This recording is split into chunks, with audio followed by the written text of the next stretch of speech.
At number 6 on my list of worst to best is Star Trek.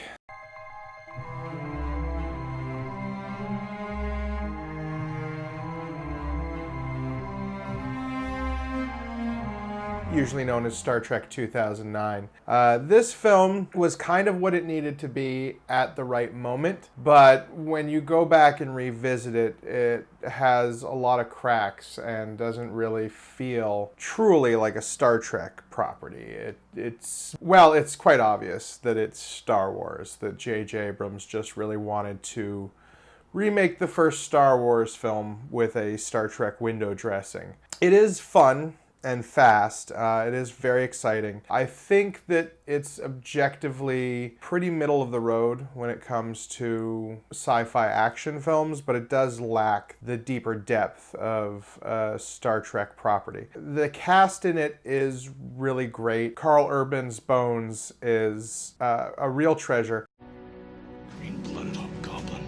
He seems to be channeling the late DeForest Kelley when it comes to his performance. Another real standout, of course, are Zoe Saldana as Uhura. Really given much more to do in this role than Uhura usually has been given traditionally. I really enjoy Zachary Quinto's Spock in certain scenes. He has an ability to portray that character, but the writing just doesn't tend to be there because JJ's first response with Spock is always to make him angry and punchy and screamy, which is further exacerbated in Into Darkness, and one of the things that makes Into Darkness far inferior to his previous film. Star Trek 2009 does have another revenge villain, which 8 out of 10 of the Star Trek films will have those. I think this one, Eric Bana gives Nero a charisma and kind of humor in certain scenes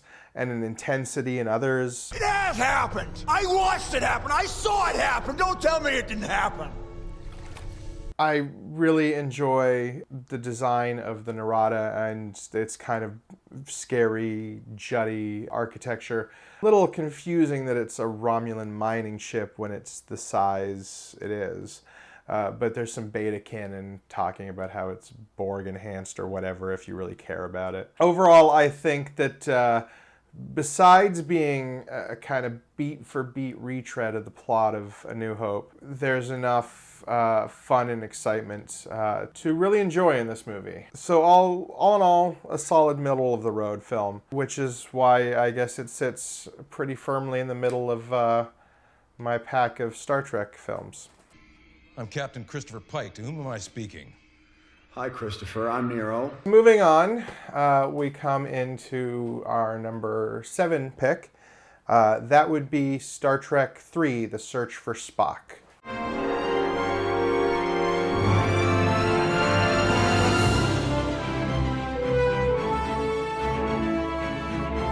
This is a big milestone for a lot of reasons in the Trek franchise. It really does feel like it's the first time the world of Star Trek is kind of opened up. We get our first looks at the Excelsior and the Oberth classes, which is 2 ships that if you're a TNG fan you would be intimately familiar with because they're basically every other ship that the Enterprise encounters from the Federation. You also have the first time seeing the Klingon bird of prey, which is so damn iconic and so damn amazing and one of the greatest science fiction ships ever made. The way the wings move up and down is fantastic. The way that big bird wings, which are normally associated with Romulans, are painted on as sort of an aesthetic choice, cloaking device. It is very clear that they were going with Romulans initially and they had designed the ship for that, but I'm happy that it ended up as a staple of what we know and love about Klingons. Klingon bird of prey, sir. She's arming torpedoes. Fire, Mr. Scott.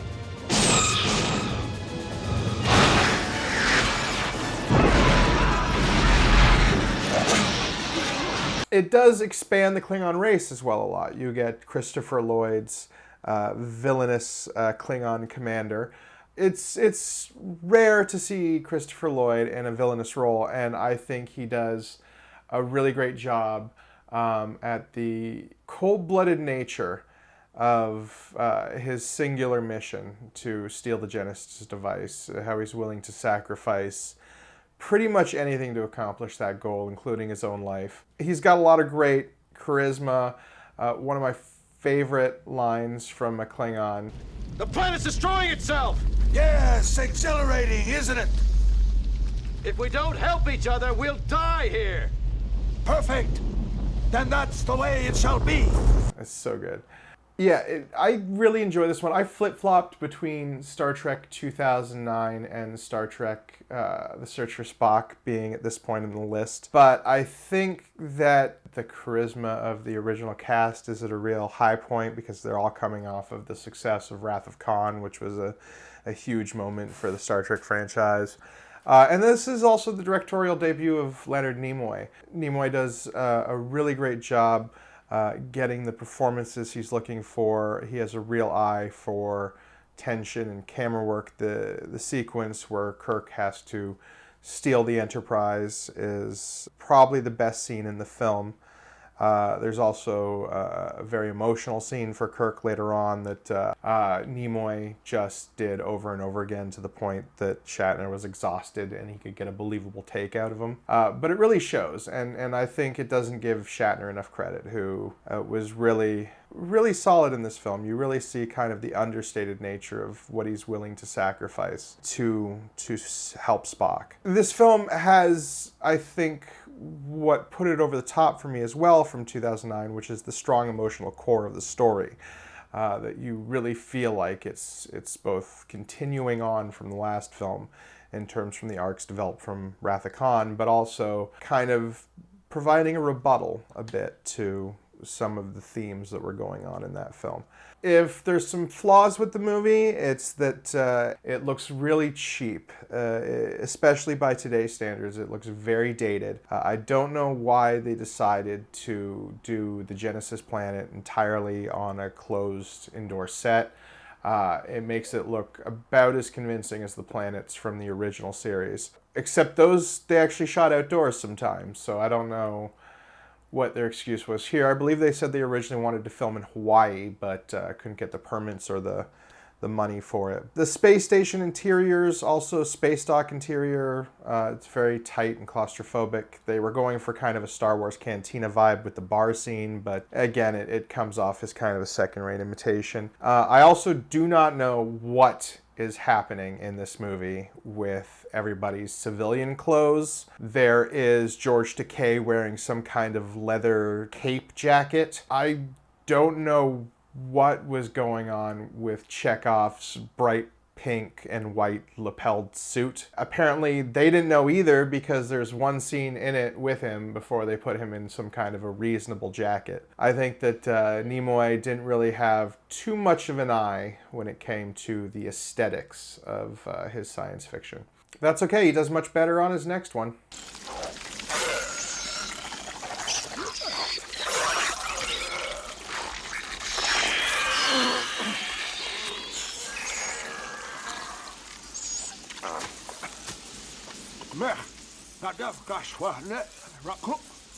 We actually move on to the stuff I really like now with the top portion of the list.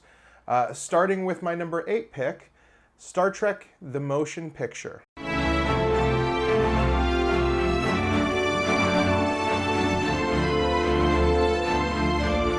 This is the very, very first Star Trek film. This is your granddad's Star Trek film.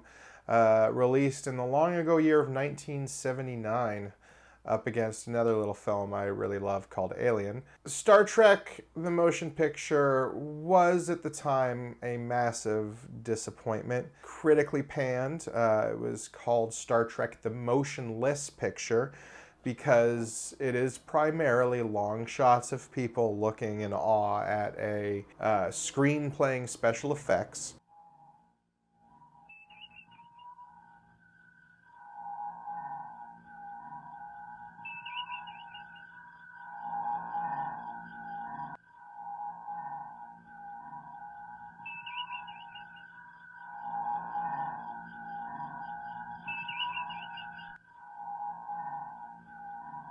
But in reevaluation on this one, it comes out a lot stronger over the years.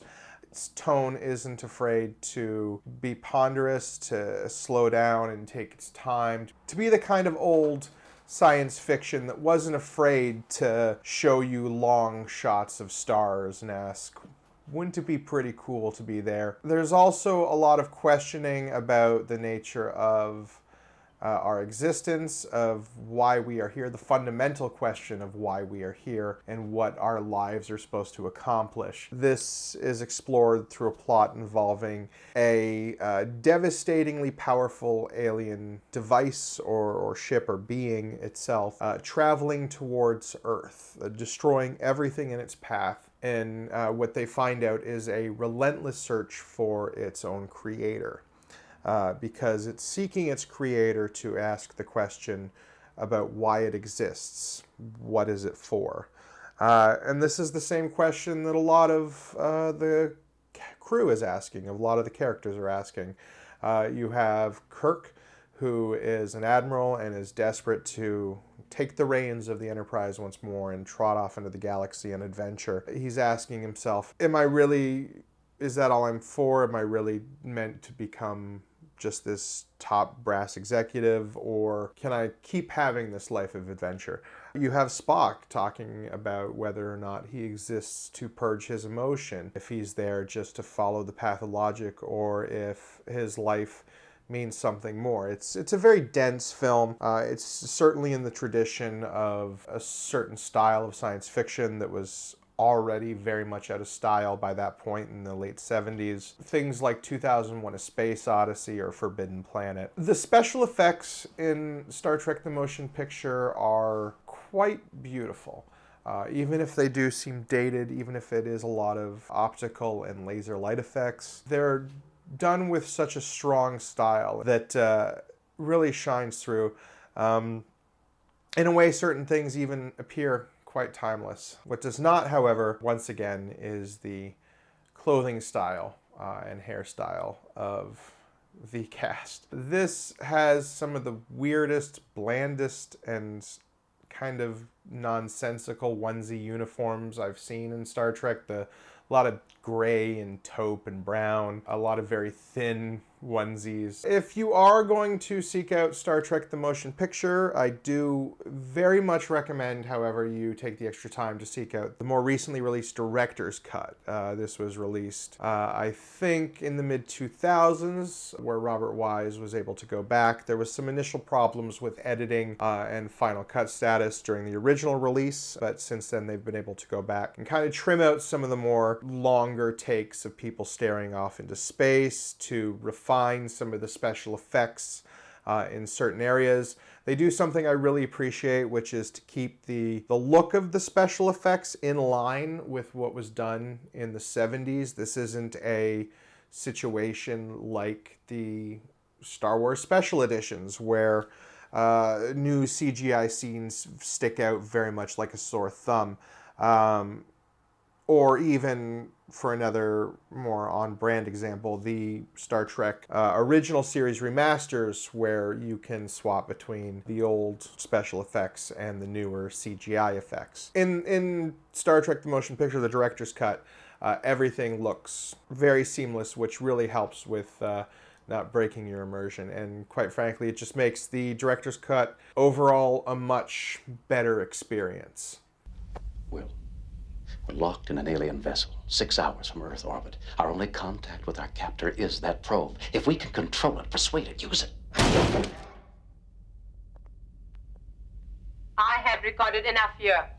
You will now assist me further. All right, we're moving on to number 9 on my list. Now, this one's a bit controversial, or I imagine it might be for other Star Trek fans, especially me ranking this above Star Trek the Motion Picture.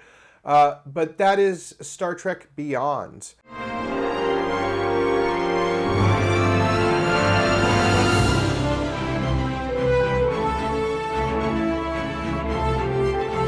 The 13th and as yet final Star Trek film.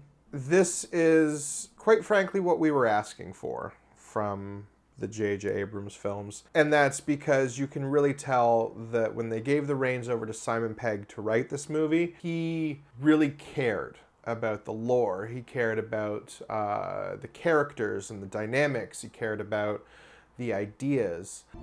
Captain's log, stardate 2263.2. Today is our 966th day in deep space, a little under 3 years into our 5-year mission. The more time we spend out here, the harder it is to tell where one day ends and the next one begins. But, well, we do what we can to make it feel like home. The crew, as always, continues to act admirably despite the rigors of our extended stay here in outer space. As for me, things have started to feel a little episodic. Everything feels really natural. The dynamic between Kirk, Spock, and McCoy in this film feels just as close to, or as close to, the dynamic between Nimoy, Kelly, and Shatner as you can get. The plot does revolve essentially around another revenge villain, which if you're keeping track at home, you can take another shot, who is seeking general revenge against the Federation for reasons that are a mystery up until a late period in the film. I do appreciate that they keep his motivations a bit of a mystery. It gives us a bit of a new dynamic with one of these revenge villains, but at the end it kind of boils down to Bad Man wants to use Doomsday device to kill a lot of innocent people because thing happened to him. The Federation has pushed the frontier for centuries, but no longer. This is where it begins, Lieutenant. This is where the frontier pushes back. And we see that a lot in Star Trek, so it doesn't really take any risks there. Where it does take some risks is in primarily setting the focus on a single planet. The Enterprise itself is taken out of commission early in the film, and it's mostly a ensemble split up survival film, behind enemy lines film, a movie that has quite a bit of fun comedic moments but doesn't devolve itself into cheap action or cheap laughs, even though it is directed by Justin Lin, who is famous for the Fast and the Furious franchise, and it does appropriately feature a motorcycle chase. But even the motorcycle I was fine with. The motorcycle is not a doom buggy.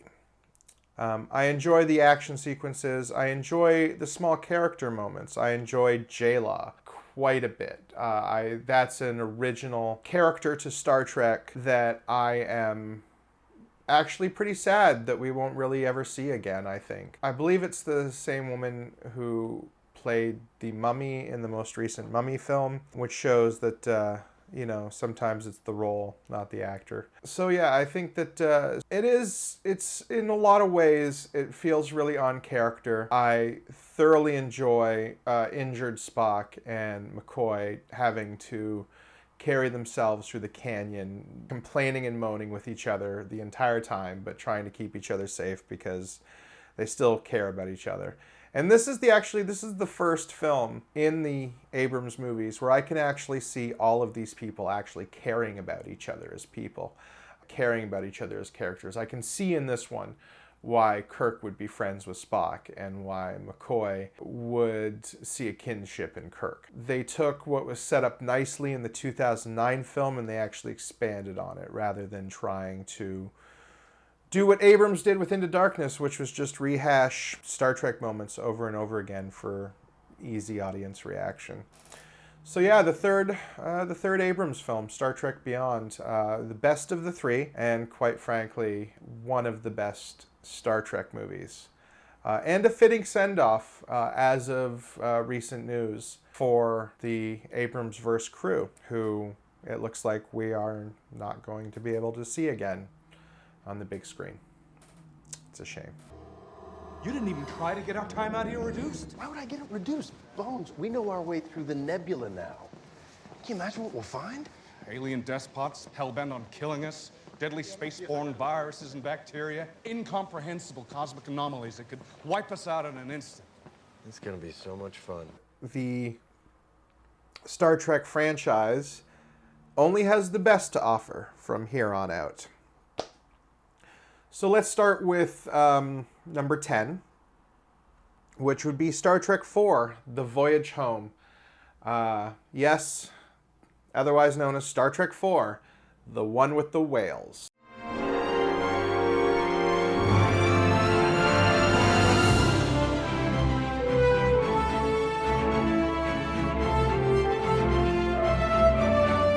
This movie is hilarious. Excuse me. We are looking for nuclear vessels. Can you tell me where the naval base is in Alameda? We're looking for Hello, we are looking for the nuclear vessels in Alameda. Could you tell me where? Can you help us? Please, we're looking for the naval base in Alameda. Could you tell me where the nuclear vessels are? Ooh, I don't know if I know the answer to that. I think it's across the bay in Alameda. That's what I said, Alameda. I know that. But where is Alameda? It is a dramatic shift in tone for the Star Trek franchise, but one that works. It's definitely a risk for your fourth outing in a popular sci-fi franchise to primarily set it in what was then modern day San Francisco. It certainly saves on production costs, but there's a kind of magic that happens in this movie. The characters play well with the fish out of water humor. The plot is incredibly refreshing because this, if you can believe it, is one of the few Star Trek films without a revenge villain. In fact, there's basically no villain in this Star Trek movie whatsoever, which is a rare thing to see in almost any kind of film these days. In The Voyage Home, it's a continuation on from Search for Spock. The crew of the Enterprise, now lacking the Enterprise, must take a hijacked bird of prey back to Federation territory to all stand trial, which is something they are not looking forward to doing, but have committed to do because of the values they hold as Starfleet officers. They, of course, will be accompanied by Spock, who plans to testify on their behalf. But wouldn't you know it, as they get back, they find that Earth has come under seeming attack from some kind of mysterious unmanned probe, kind of shades of V'ger, which I think everybody was just starting to get over the PTSD of. This probe, however, the long cigar tube with the blue pearl on the bottom, seems to be searching for something, and its signals that it's sending towards the Earth are causing massive disruption and evaporating the Earth's atmosphere. As suspected, the probe's transmissions are the songs sung by whales, specifically humpback whales. Humpbacks were heavily hunted by man. They've been extinct since the 21st century. It is possible that an alien intelligence sent the probe to determine why they lost contact. We could attempt to find some humpback whales. You just said there aren't any, except on Earth of the past. Yes, Doctor. That is exactly what I said. Well, in that case... Now wait just a damn minute. Spock, start your computations for time warp. There's a lot of really fun animatronics and use of the special effects to really bring to life the two humpback whales, George and Gracie. And overall, the film's a real crowd pleaser. It certainly was one of the, well, it was the most successful Star Trek film, I believe, up until Star Trek 2009. It was very highly praised, critics loved it, and in a way, the quality of the film was almost responsible for the absolute mess of Star Trek V that we got, because it was such a experiment for the Star Trek franchise. It was such a kind of departure for them that when they tried to go back to something that was a bit more traditional with Star Trek V, studios weren't willing to accept that it wouldn't include things like humor. So yeah, Star Trek IV, The Voyage Home, it's the one your mom loves. It's the one with the whales. It's the easiest Star Trek film to watch. It's basically light afternoon film that is very wholesome. So yeah, that's why it ends up basically at the bottom of my top 5. I have a hunch that we'd all be a lot happier discussing this over dinner. What do you say?